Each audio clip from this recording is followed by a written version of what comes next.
Hello, everyone. Welcome back to LA Not So Confidential. I'm Dr. Shiloh, and I'm here with Dr. Scott. How are you? I'm good. Thank you. I had a rough day yesterday.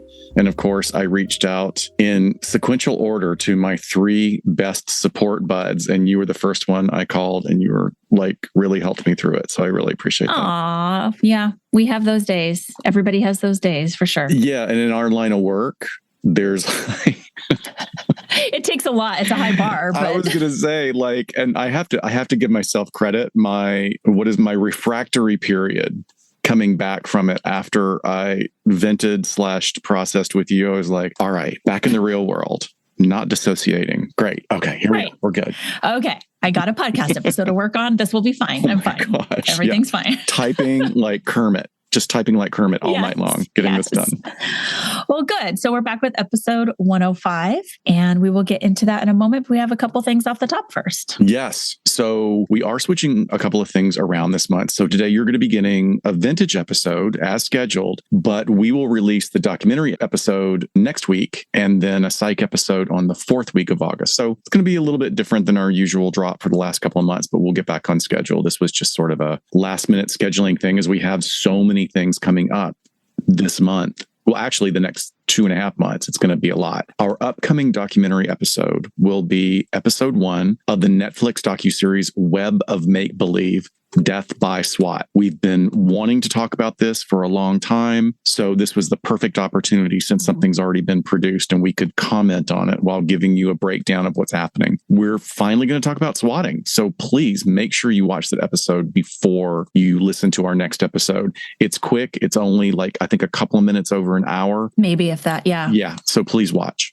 Yes. And then Saturday, August 20th is going to be our next live stream. We are going to have Dr. John Delatorre back to talk about the black sheep effect or black sheep phenomenon. Ooh. And it has to do with in groups and out groups and how we view other people. And he and I started texting about this in relation to the Amber Heard Johnny Depp trial. So we thought it would be really interesting. Yeah. And that's got a lot of buzz. We've been having a lot of people knocking on the window about that for us. So Yes. So we kind of came up through that idea around, and I said, why don't we have you back in August and we'll chat just about that phenomenon in general as well. So catch that live stream for sure on YouTube. We had a little bit of a snafu last month, but I'm sure have it all squared away now.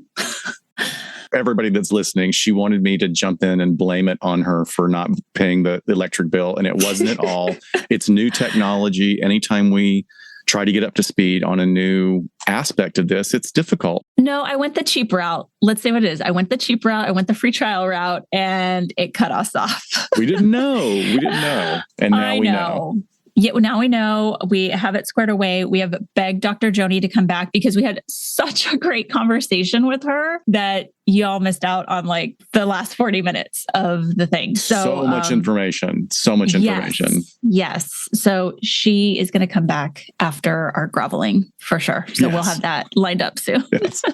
So let's give a recap on our last episode. Just so you know, last week in episode 104, pseudocyesis and pregnancy-related crimes, we explored the psychological phenomenon of false pregnancy and other behaviors and crimes driven by the desire to become pregnant or have a child. So please give it a listen if you haven't yet. It is something that a weird synchronicity, we had multiple people at the same time asking us to do an episode on this. So we were like, okay, the universe is telling us this has to be our next episode. Yep. So please give it a listen. For sure. So onto our vintage episode for today. Trigger warnings here. We're going to be talking about murder, suicide. That's going to include the murder and physical abuse of some elderly persons, which also is a topic that you and I are talking about, perhaps exploring a little bit more in a psych episode. Yeah. So those are the things that our episode will contain today. But in terms of the time period, we are right back in the middle of the decade that gave Los Angeles Clara Phillips and Madeline Obenchain, whom we talked about in previous episodes. So a few things to remember about the setting. LA was booming in economy at this time period. Early 1920s is where we're going today. And development was booming as well as people were moving west to find their fortunes, as well as the really peculiar phenomenon of the sob sisters. So that was the framing of these crime stories in the media in which which these female perpetrators were really, by their cheerleaders, being seen as misrepresented victims, and they were getting immense media coverage and really seen as darlings. And we saw that depicted, of course, in the Broadway play and film Chicago. And you and I talked about that extensively with some of our other vintage episodes on our murderesses. So also in Los Angeles, there were plentiful job opportunities. It attracted heavy immigration, especially from rural Midwest and then Mexico. And the city's population more than doubled in size from about 577,000 people to over 1.2 million people between just 1920 and 1929. Which is massive. This influx of families immigrating from Mexico essentially helped to triple the Los Angeles Mexican population, which reached 97,000 by 1930. And the city became known as, quote, the Mexican capital of the United States. And I put that in there, not just for a snapshot of time period, but it will also play into our story a little bit today. Absolutely. It is a theme that pops up at one point. So the title of our episode today, I am basically borrowing from the Patricia Highsmith's novels of the talented Mr. Ripley. And we are talking about the very talented Mrs. Peete. So just because of the span and types of crimes that were committed by this woman. So here we are diving into another LA noir crime spree. So I just want to paint a picture for you, going back to some of the things you've heard us talk about when it comes to dark triad, when it comes to psychopathy, sociopathy, and just criminality. Have you ever been approached by someone that you just trust almost immediately? Like they just radiate a vibe that says, wow, this person has it all together. They have great ideas. They're so sweet. They're so compassionate. What great support. They're organized and they want to help. Look, Louise Peete was one of these people. She was healthy, very hearty. She was a well-dressed woman who had a really wonderful way of inserting herself in other people's lives. And as described in The Strange Case of Louise Peete by Charles G. Booth, here's a quote. Louise was a nice-looking property herself, around 37, well-poised, a stunning brunette, somewhat on the plump side, with one of those wonderful complexions that never age. I'm sorry, first, just off, a nice looking property. It is the 1920s. Well, I mean, this was written in the 40s, actually. So in the mid 40s, there's an author writing about a crime that spans 2 decades. And yeah, I mean, it's very misogynistic and objectifying language. So hopefully we can have a giggle about it. It's also kind of what we love about that book that we pull from with these vintage episodes is the style of writing. And you really get a taste for what it was like. Yeah. In especially women's issues. So take that for what you will. Right. So now by 1944, Louise was still looking remarkably well preserved, especially as she had spent a solid 19 years in the California state prison system for murder. And here she was again in a courtroom many years later, facing remarkably similar charges and situations, if nothing else, to prove she was definitely consistent in her criminal patterns. So when we look at the big picture of the background of Louise Peete, on one hand, going back in time through newspapers.com and all the access of resources and microfiche that we have available via computer now, there's a good bit of information about the trials moving forward. But before that, there's very little. Yeah, I could not find much on her in her background really before 1920, but I found a little bit. So supposedly she was born in Bienville, Louisiana, and spent some time on the East Coast. And that's where she married a man named Richard Peete, which is her namesake at this point. And then at some point she moves to Waco, Texas in her 30s. And as the research says, begins dating a rich oil man who really was into diamonds, it seems. He had lots of diamond belt buckles, big diamond rings, just very Texas, which we will be there in a couple of weeks. And soon enough, oddly enough, this Texas oil man boyfriend of Louise's ends up dead from a gunshot wound. Yeah, so there wasn't really any scuttlebutt about who had done this. And Louise claimed that she defended herself because he was attempting to sexually assault her. She was tried for the killing, and she was actually able to give her own tearful testimony in her defense. And it worked. The jury acquitted her. They loved her. They even cheered when it was announced to the court that she was not guilty. And really, everyone believed that she had won the fight for her life against this really brutish, abusive man. So we don't have really more details than that, but it sort of sets the stage for Louise moving around the country, like you said, infiltrating into someone's life, and here this person ends up dead, but she gets away with it. So at this point, she's out of cash flow, escaping with her freedom because she was found not guilty, and she turns her sights towards Los Angeles. So one thing to remember here, if you're listening, is to just pick up repetitive patterns, because we're going to be seeing that and talking about it at the end. But wait, I'm getting ahead of myself.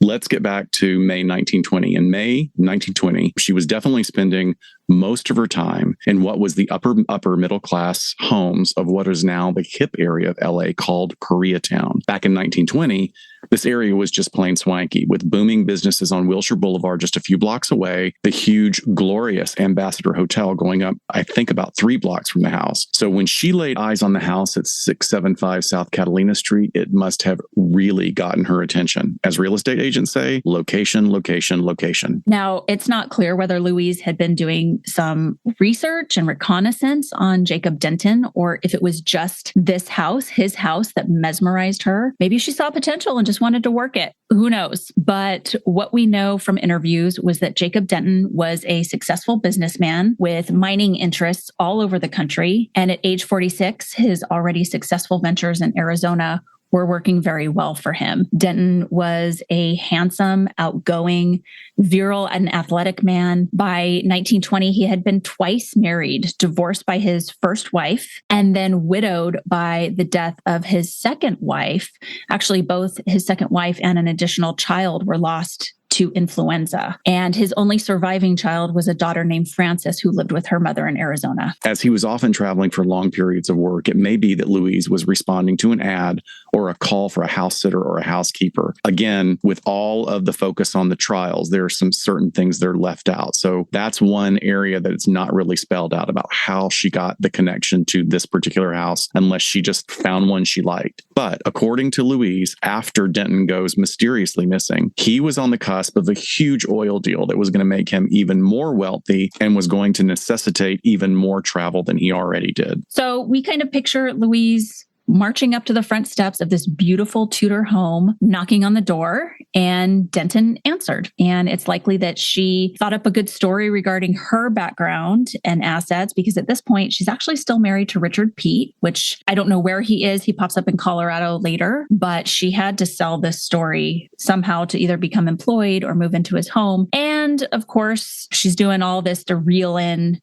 Denton as a catch. She had a sob story about her husband being in ailing health and that he was caring for their 5-year-old daughter, Betty. So there's a lot of filling in information here that we want to do, but it's mostly conjecture. A lease was likely discussed, but there's no record of one that Denton ever got around to signing formally. So on May 25th, an inventory of the home was taken in order to have it all managed by Louise when Denton left. She was now the official tenant, and Mr. Denton was to utilize his bedroom while he packed and prepared to head out on the business travels in early June. So they began this working and residential relationship. It moved along well. And on May 30th, they both attended a beach party with friends of Denton's.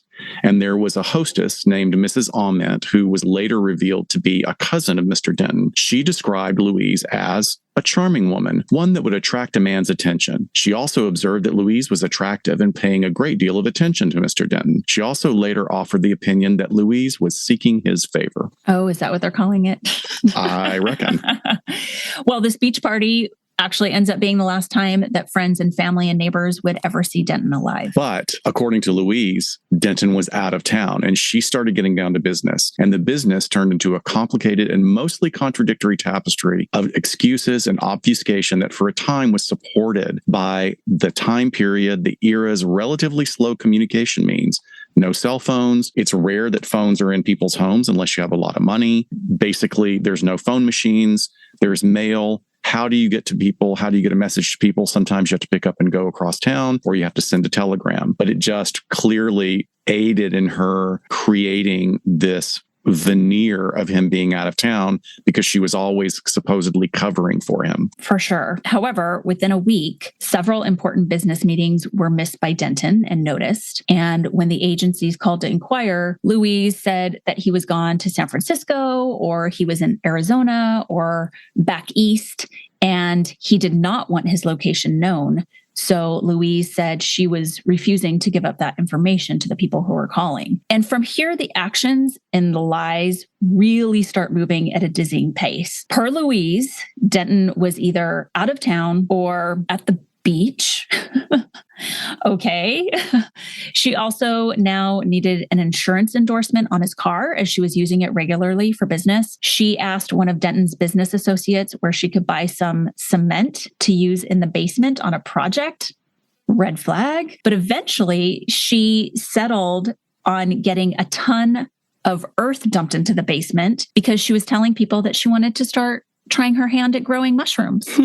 Don't we all? Don't we all? Sometimes. Just start that side hustle in your basement of magic mushrooms, right. I guess. But like you were saying, over and over, people came searching for Denton, and there was always an excuse. Finally, they were told that Denton had actually injured his arm, leading to a horrible infection and an amputation. And Denton couldn't possibly face the humiliation of his injury, and therefore was retreating from his friends, family, and society. And Louise told everybody that he wished to avoid notoriety. The notoriety of having a limb falling off? Well, it's interesting because, again, we don't have a lot of information here. Like, is that something that would have been considered shameful? It's possible that culturally that could have been considered shameful. He's this virile, active guy. Businessman. Right, a businessman. Is that going to be a thing?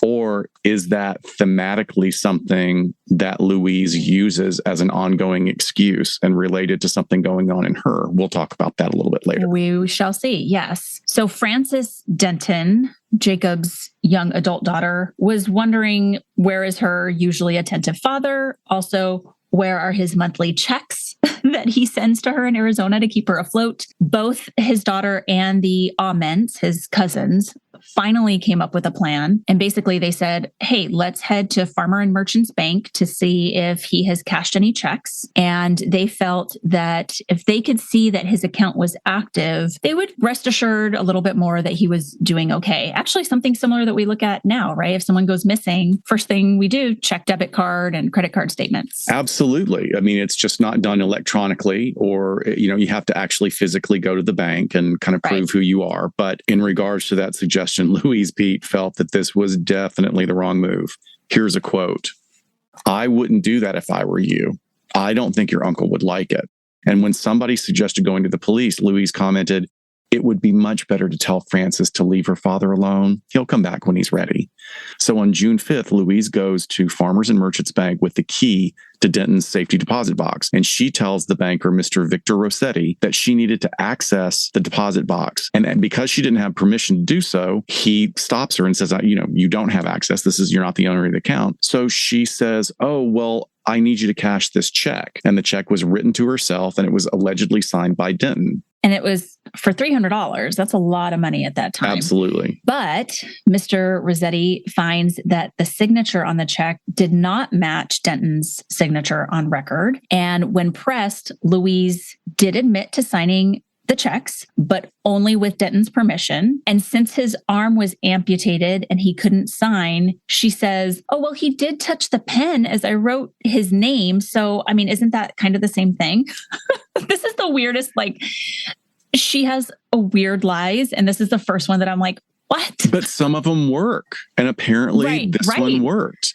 And then she kind of made comments about, I'm trying to manage this poor guy's life and his family's so difficult. And that even snowed Rossetti even further because clearly the plans continued to work for a time. She juggled this kiting of checks and then started selling clothing from the house, selling jewelry and furniture with varying levels of success. She wasn't always really good at what she was doing. I mean, she was kind of blatant and clumsy about things. And for as much as she was ramping up her activities, you you would think that she'd have a little bit more of a solid plan and backup plan in place, but she didn't. One of the things that she did do is that she was very unsuccessful in attempting to sell the home and get the cash for herself, all under the auspices of doing it for Denton. And when that didn't work, she set up for other renters to come in and take over with the payments and then have those payments sent to her in Colorado, where she was about to abscond to. Oh, where her husband and her daughter are, assumedly. As far as we know, yeah. Yeah. As the summer continues on, Louise continued to offer assurances to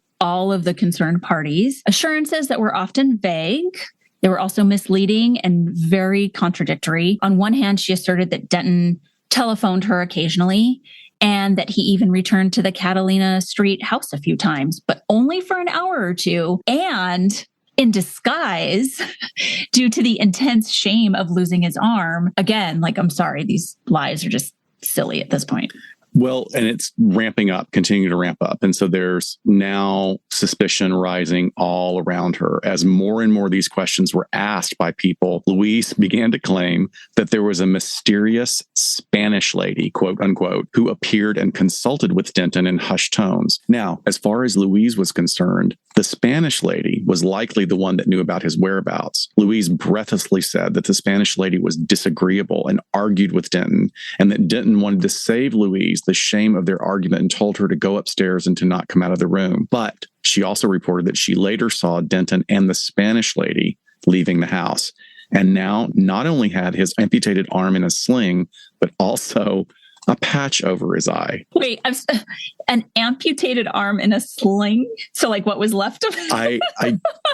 How much was amputated? It's so confusing. Yes. And now he's got a patch. Okay, cool. Right. Got it. So eventually Denton's family retained private detectives, law enforcement, and an attorney to look into Denton's disappearances. Finally, the police were beginning to ask questions. Yeah. So around the middle of August, Louise rents the Catalina Street house to a Mr. and Mrs. Thomas T. Miller and took herself off to Denver to return to her family. When she arrived in Denver and settled in, she began a series of letters and correspondences to address some of the loose ends that she had in California. Oh, wait. I forgot to tell you that she put Denton's house on the market while the Millers were renting from her. Oh, so she was successful that time. So she wasn't Sounds at first, and then she tried again. Okay. Well, you got to say something for commitment. For sure. So to cool down that aspect, she takes the house off the market and starts directing some cash towards Denton's daughter, hoping to quell the concerns of the family, kind of keep her off her back. Okay. But now that September rolls around, Mrs. Miller answers the door to find Mr. Blodgett and Mr. Cody, who I saw some reports saying that cops showed up, some reports saying that the attorneys sent over the cops. So I'm guessing these are attorneys for Mr. Denton. And so Mr. Blodgett explains that they were not the police, but they were looking for Jacob Denton, who had mysteriously disappeared around what they nailed down as around June 1st. So both of them, whether they were detectives or police, politely asked if Mrs. Miller would allow them to make a search of the residence. Remember, Mrs. Miller is now the sublessor of the building. She cooperated freely, and likely because she had been getting an earful of gossip from everybody in the neighborhood about what was going on with Louise's coming and goings over the last couple of months. So Cody and Blodgett started in the basement, and within a few moments, they found a mound of dirt covered by a tarp and a pile of old stovepipes. So they just get down to business and start scraping away dirt with their bare hands and quickly reveal a human foot. Oh, I thought you were going to say mushrooms. No, they found Denton. He had been found. And they continued their search, now working their way up all through the house from the basement. They found in a closet a .32 caliber pistol revolver, fully loaded with the exception of one bullet. Bingo. Yep. Denton's body was examined by Dr. Frank R. Webb. He was the chief autopsy surgeon, and that was done immediately the day that his body was found. On October 20th, the body was re-examined and x-rayed, and a hole was found in the neck, a hole that was made by a .32 caliber bullet. Guess one is all it took for him. The autopsy determined that the murder had occurred around June 1st, and therefore the body was left to lay in its shallow grave for almost 4 months. All that time, Louise had made attempts at the bank to access Denton's bank accounts, as well as everything else we've covered. Which is kind of crazy for 4 months. I mean, the weather actually was a lot milder in Los Angeles at that time. It's in a cellar or a basement. The basements are generally designed to be cooler, but It's not a refrigerator. Like, how could you live in that house and not smell something? I'm surprised they did as much on the autopsy and had so much determination. Yeah, how did they have anything to work with, right? I don't know. Yeah. The district attorney's office started moving very quickly, and they had a famous incumbent named Thomas Lee Woolwine, and he was a very, very formidable attorney that had held that office for quite a while. He decided really quickly that Louise was the culprit, but he also read through the reams of information that had been generated about Denton's disappearance, including interviews with all of these collaterals around Louise. He immediately figured out that Louise had a really great talent for making friends and influencing people, and he knew that it was not going to be easy to pursue the goal of proving her guilt because it's all circumstantial and she's out of town. I mean, she's in Denver. So if he starts the process of extradition, which could still fail, she would immediately know that he knew that she had killed Denton, and he wasn't going to take that risk of fighting the state's extradition laws, which was a lot harder in the past, by the way, than it is now, because generally there's no problems with extradition state to state. Back then, there was a lot more paperwork and also a lot of state to state politics that could interfere with it. But Woolwine needed Louise back in California and of her own accord, where he could use his substantial charms to paint her in a corner. Yeah, so he was very smart about his plan. And essentially, a detective and an officer were chosen to head out to Denver to see if they could convince her to come to Los Angeles and help them solve the crime. So they're speaking to her narcissism and Absolutely. saying, we understand you're the closest to Denton in the last several months. We really need you. You're the key to all this. You're so knowledgeable. We could really use your help. And a key strategy that they used was to quell any and all media coverage of the travel, which was also huge back then. I mean, the media would be at train stations, on the train, meeting the train, especially when people were extradited. Because there's always going to be informants in the police department that are saying like, hey, they're heading out. Hey, they've got her on the train. They're going to be on this line. Make sure you're there. It was so enmeshed. But they arranged for Louise to be accompanied by train to the Cajon Pass, just at the state line, but also told her that they would take a side trip to a nearby resort, the Glen Ranch, where they wouldn't be bothered by reporters or phones. And we could just, see what see how you could help us out. They kind of made this sound like this super secret spy mission she was helping them with. And she agrees. Well, I got to say, even if somebody wanted to frame me, just offer me a chance to go talk about it at a resort and you got me. Like, I'm totally going to fall for it. What, you're going to take me to Palm Springs for a long weekend to talk? Hell yeah, let's go. I'm in. Do it. So Doran, one of the guys that went out, he planned and executed this elaborate strategy to outwit the reporters that had figured out or had been informed about who was going to be leaving when and where and on what train. So Doran and his party switched train cars, then to automobiles at the last minute, leaving the reporters trapped on the train. So we have reporters that are literally trying to jump off the train and find transport in order to follow where they're going because they don't know where they're intending to end up. What Louise didn't know was that Doran was not a police officer. He was actually a judge. And although she was virtually unflappable, her rambling lies during the interviews just took on a new life and a new level of energy. She denied, she lied, she corrected herself. She corrected Duran several times.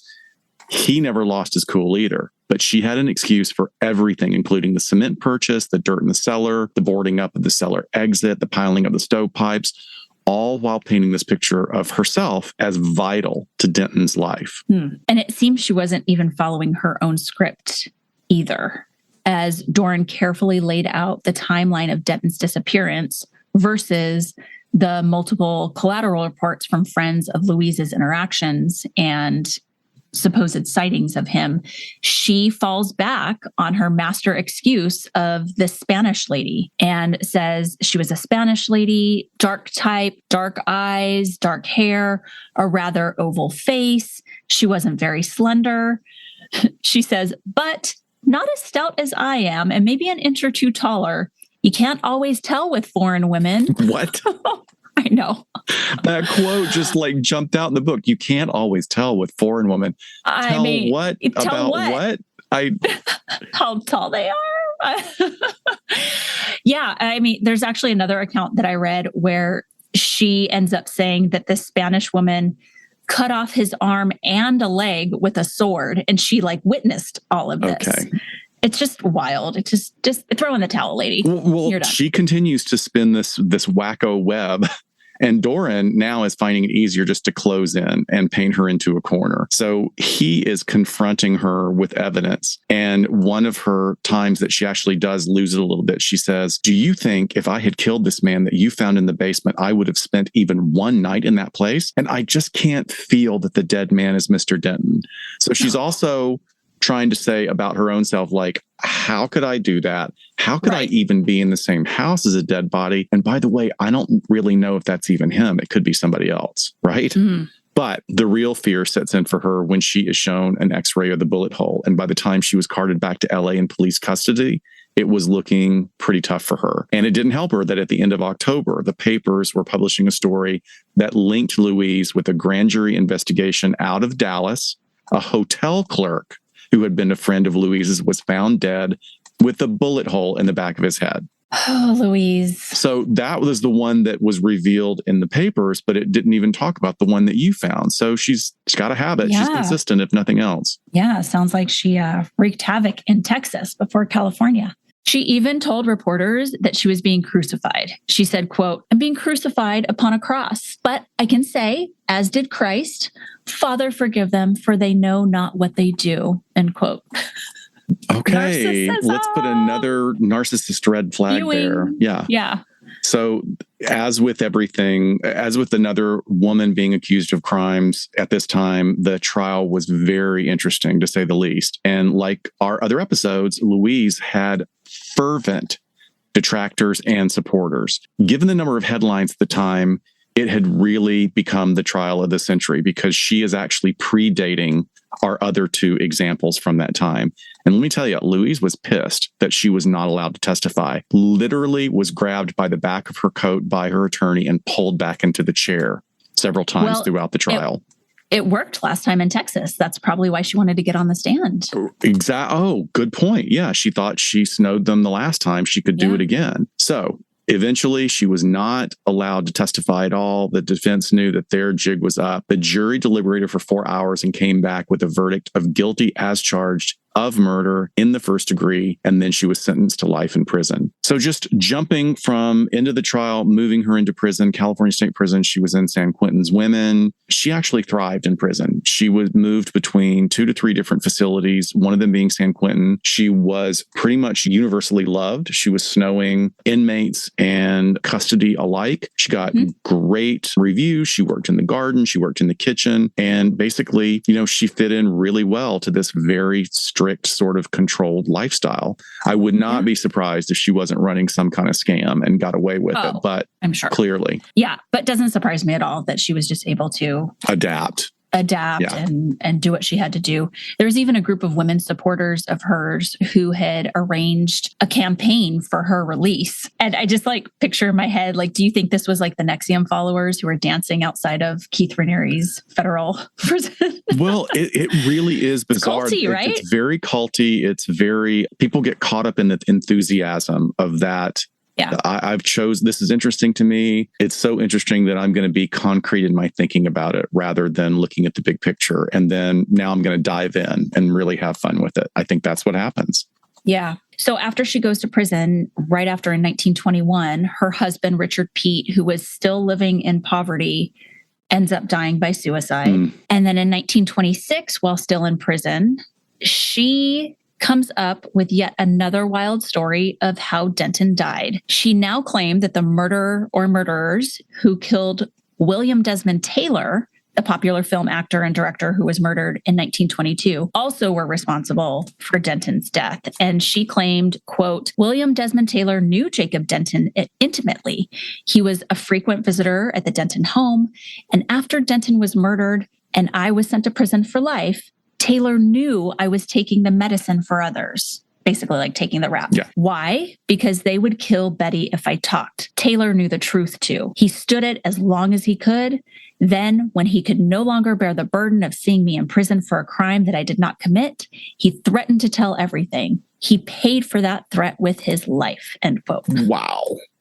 I know that it's another good vintage unsolved crime that maybe we'll put on the list to cover later. Yeah, some very interesting theories about that one. Let's put it on the list. So after her release, it's 1943. She spends almost 19 full years in prison. She was paroled from Tehachapi State Prison here in California. And of course, she has a statement prepared, ready to go for the press, who meets her at the gates. 19 years later, they still give a shit about what this woman has to say, which is just wild. And here is her prepared statement. 21 years ago, I pleaded not guilty to murder. I still plead not guilty. After having served 18 and a half years in bondage for a crime I did not commit, I would appreciate the opportunity to reestablish myself without further publicity. I appreciate the parole and shall not violate the faith placed in me.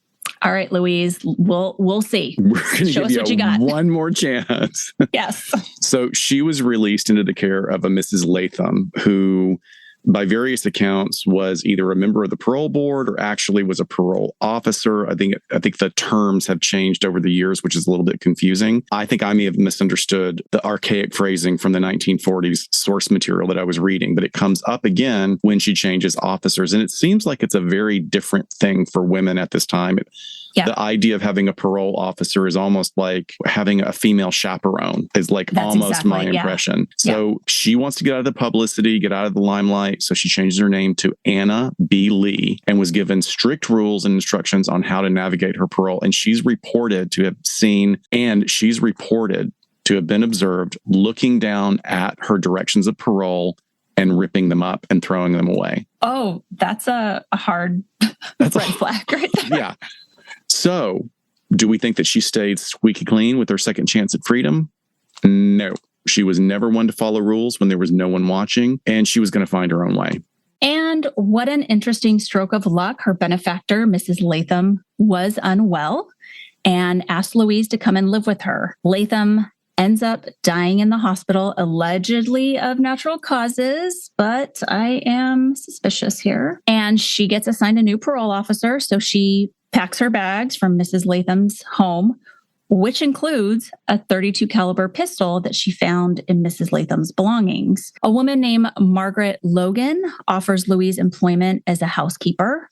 And Louise had actually known the Logans for decades and goes to live with them in the Pacific Palisades. So she was ecstatic and let other people that she was still in contact with know that she was so happy that she was going to live for the rest of her life in this oasis, this beautiful part of Southern California. So you can see where this is going, right? Because Louise picks up right back where she was with her kiting checks and money schemes, theft, real estate fraud. And it may be that Mrs. Logan was looking to make some money herself, because within 2 months, the women had institutionalized Mr. Logan, asserting that he had become unwell and violent. And after a series of really complicated real estate moves, Louise just took off. She took off with Mr. Logan back in the state mental institution, and Mrs. Logan left to try and kind of clean up her financial dealings. Wow. I mean, usually it's the women being institutionalized back then. Yeah, I think the commonality here is that it was elderly, when it was an elderly person. So if there's some dementia, and there was a little bit of an indication that he may have had early signs of dementia and a little bit of behavioral issues, because the Logans were noted by other neighbors to be in arguments, yelling at each other sometimes. So Louise heads back to Denver for a period of time, and eventually she meets and marries a very well-to-do man by the name of Lee Judson. Run, Lee, run. Please go save yourself. And after a bit, she returns to Southern California looking for a long-term home for Mr. Logan. So Mrs. Logan called her back, but he's not meeting criteria for hospitalization anymore. So she and Mrs. Logan are, I guess, either in cahoots or in agreement that they're not going to be able to handle him. So she's looking around as he was a former Mason. She starts approaching Masonic temple homes to see if there's an opportunity for him to be institutionalized or cared for there. But she's the one doing all of the footwork on this. And she now comes up with a story saying that his fits, and I'm using, that's an inappropriate term. We don't use that word anymore, but it was a term that was used in the literature that we read. And she reported that they're becoming more and more violent to the extent that he had bitten Mrs. Logan, who was now in hiding while she sought plastic surgery for her wounds. I'm shaking my head. I feel like I've heard this story before. Yeah, it seems very familiar, doesn't it? So Louise now picks up Arthur Logan, is able to get him back to Patton State Hospital, and declared in a statement that he had hit Mrs. Logan in the face, bit her on the face and neck and nose, and she was horribly disfigured. This was enough to have Arthur committed to Patton State Mental Hospital, and no one is reported to have seen Margaret Logan alive after May 25th. 24 years before, almost to the exact day, that was the last time anyone saw Jacob Denton alive. Wow. And in the midst of Margaret's disappearance, Louise is using some of her old tricks. She starts saying things like she's ill, she's not well, she's ashamed of her injuries, she can't use a pen, and it worked again for a while. So the house is in the name of an Anna B. Lee, her AKA, and by this time, the neighbors, the collaterals are all reporting that Mrs. Logan is missing and that there's this woman coming and going from the home.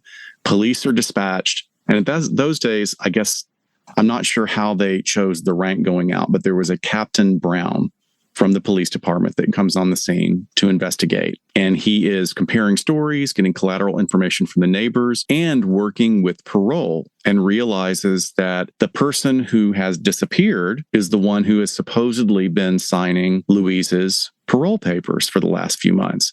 So he's talking to her and he says, "Louise, what happened? Did you blow your top and do what you did before?" And Louise blushes and takes a moment to answer and replies, My friends have told me someday I would blow my top. What an answer. So after a bit more questioning at the district attorney's office, Louise was then transported back to the Logan's home, where she led them to a mound of dirt in the backyard under the avocado tree. And Captain Brown asked, "Did you dig the grave yourself?" And then she replies, "I did. It seemed like hours and hours. I ruined my hands." Oh, poor thing. Aw. Wow. I hope they had like that super, udder cream, udder ointment. Oh, God. Yeah. But remember, there's somebody else in the picture as well. Her husband, Judson, who was there in California at the time. Now, it's a little unclear, but it appears that they have also had a house in Glendale and that she would go back and forth to Logan's toward the end, which is crazy because Glendale to Pacific Palisades is a long way, even at that time. Here I am being the Californians again, talking about distance. Anyway, Judson gets charged as well because he was present when she had presented Mr. Logan for commitment, and he had stated that he saw blood on the floor in the house, but he thought that it came from the face biting incident. So authorities were never really convinced that he had helped with the murder or had helped with the concealment of the murder. So eventually the charges against him were dropped. But this was a really stressful period for him. Not only is he found to be involved in all of this and then exonerated, at the same time, he does realize that he's married someone who's in a lot of trouble and someone that has completely lied to him about who she is. He thought he married Anna B. Lee. He's now informed that he married Louise Peete, a known convicted murderess. And in less than 24 hours after he was freed, Lee Judson threw himself down a flight of stairs at the Broadway Spring Arcade building and died on the spot. Wow. So another husband who's taken his own life. Really. And this is the building where we stopped to eat on our downtown LA walking tour. Yeah. Just a little tie in there. Well, once this all happens, Louise at the start tries to take on the role as the outraged innocent person again, but the evidence was really overwhelming. Ray Pinker, who I'm sure has come up in other vintage episodes that we've done, he was the head of the police crime lab, and he was the one who did the examination of the physical evidence. The literal smoking gun was a nickel-plated .32 caliber revolver, which was covered with congealed blood and found in a drawer in Mrs. Logan's house. And oh yeah, it was engraved with the initials EBL. Remember, the parole agent, Emily B. Latham. So autopsy details here. Margaret Logan's death had been caused by a gunshot wound, but also a brutal beating. Evidence showed that while she was incapacitated, but probably not dead from the gunshot, Margaret had been hammered to death, likely with the butt of the gun. And keep in mind, Louise was now 63 years old at this time. Yeah. I think that's significant, and we'll come back to that. Briefly on her trial, it began in April of 1945. This time, she was allowed to take the stand. She essentially blamed it on crazy Mr. Logan, stating that he had beaten Mrs. Logan and then shot her. And the jury of 11 women and one man found Louise guilty of the first degree of murder and thereby sentenced her to death. Louise was executed in a gas chamber on April 11th, 1947. It took approximately 10 minutes for her to die. She was the second woman to die in California's gas chamber. Wow. So we have a woman who killed 2 men, 1 woman, maybe more, still suspicious about her first parole officer and the other person in Texas. Right. The other guy. Yeah. Yeah. And then 2 husbands died by suicide. And she just lies her way through it all, like stupid, nonsensical. But, this reminds me of when we did our amnesia episode and we talked about the very primitive response of just saying, I don't remember what happened. That's what this kind of lying feels like. Well, and frankly, you can turn on your television right now in the summer of 2022, where there are a lot of hearings going on, and we're hearing the same thing. We're hearing a lot of people being deposed. I don't recall. I don't remember. And then when they're shown evidence of their contradictory statements, they'll just say, I don't remember. It's very interesting that kind of defense is allowed. So this kind of pathological lying is usually associated with ASPD, which is antisocial personality disorder, and NPD, which is narcissistic personality disorder. And it's used as a means for people to get what they want. But in Louise's case, she's not very sophisticated about her lying. She's making up ridiculous details instead of just leaving it vague, like Denton left, rather than he's being in hiding due to an embarrassment of the loss of limbs, which is very interesting how she talks about other women's bodies, compares them to her own, describes herself as stout. I mean, it's kind of interesting that there's not this self-body shaming thing going on, but There is something very sort of body horror for her about the way she makes up the excuses of amputation, of infection, of horrible disfigurement on the face. And I would also add, this is very significant. When she was not able to kill her last victim, she took the butt of the gun and she beat her to death, which is a very, very psychopathic thing to do. It's very personal. It's very up close. She could have shot another bullet. She had other bullets in the gun, but she chose in that moment. Yes, rage. Yeah. So I would definitely say that she falls into this rare category of female psychopaths. I mean, she clearly gives no fucks about killing people. She's a parasite. She takes advantage of the abled and elderly to get her needs met. She's also a chameleon. She's able to charm people. It's hard for us to think, we are literally 100 years out looking back at this and thinking, how could you charm? How would you not get a vibe on this person who suddenly just inserts herself into your life? And she did it to her supporters when she was on trial, and she did it with her prison staff, and clearly with her parole agents as well. So in the end, Louise's incredible story, despite how humorous that we may find some of her outlandish lies to be, don't forget that in the end, she left a real trail of destruction. Denton's body in a basement for 4 months. His daughter, his ex-wife, his friends, his family, not knowing where he is. Mrs. Logan's body had been hidden in its shallow grave under an avocado tree for almost 7 months. Wow. Yeah. And then we have, tragically, Mr. Logan. He ends up dying at the state mental hospital alone in a tiny room with no visitors, no real treatment. and no real understanding why he'd even been there in the first place or abandoned by his family. It's very sad. It's very, very sad. And sort of going back to other episodes we've done on institutionalization and involuntary holds, or how it used to be before we had these laws that protect people's rights against being housed in facilities with their rights taken away and no real care. So thank you guys for listening. We will see you in Dallas, August 26th to the 28th for the True Crime Podcast Festival with our signature special event limited edition sticker to hand out. We're very proud of it. It's a beautiful design along with other swag. Also, thank you to everyone who wrote in and gave us awesome swag ideas. As soon as we get some money coming in, we're absolutely going to add those to the roster. Really good ideas. Can't wait for everybody to see them. So just so you know, the ticket sales are closed for this event, but we will be partnering up with the doctors from Women in Crime, and it will be put up as an episode. So you'll get to hear every bit of us collaborating. Yes. And you can buy your tickets now if you want to join us for the Savannah Crime Expo, which is September 10th, or the Pacific Northwest True Crime Festival on August 8th and 9th. Links will be in the show notes and on our live events page of our website. Thanks a lot, everybody. Yeah. Thanks, folks. We will see you next time on LA Not So Confidential. Bye, folks. Bye. We sincerely thank you for spending some time with us today. LA Not So Confidential is part of the Crawl Space Media Network in partnership with Glassbox Media. Each episode is hosted, produced, and written by Dr. Scott and Dr. Shiloh. Our post-production editing and sweetening magic is handled by the multi-talented Jason Usry of Ear Cult Productions. The LA Not So Confidential theme entitled Cool Vibes Film Noir is composed and performed by the talented Kevin MacLeod. He graciously allows us to use his music via a Creative Commons Attribution license.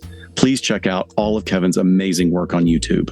All of the resources for each episode can be found on our website at www.la-not-so-confidential.com. You can find us on Instagram at LA Not So Podcast, on Twitter at LA Not So Pod, and on Facebook at LA Not So Confidential. Media inquiries and bookings are scheduled at alienistentertainment@gmail.com. Please join us each month on Saturdays at 4 p.m. Pacific Standard Time for a live streaming and very interactive broadcast on YouTube entitled Behind the Couch. Stay tuned to all of our social media for our live stream scheduling announcements. Subscribe to LA Not So Confidential so you never miss a new episode. Lastly, we would be honored if you joined our Patreon at patreon.com/LA Not So Podcast, so you can be the first notified about upcoming live events, social gatherings, and super cool swag coming your way. Thanks for listening, and join us next time on LA Not So Confidential.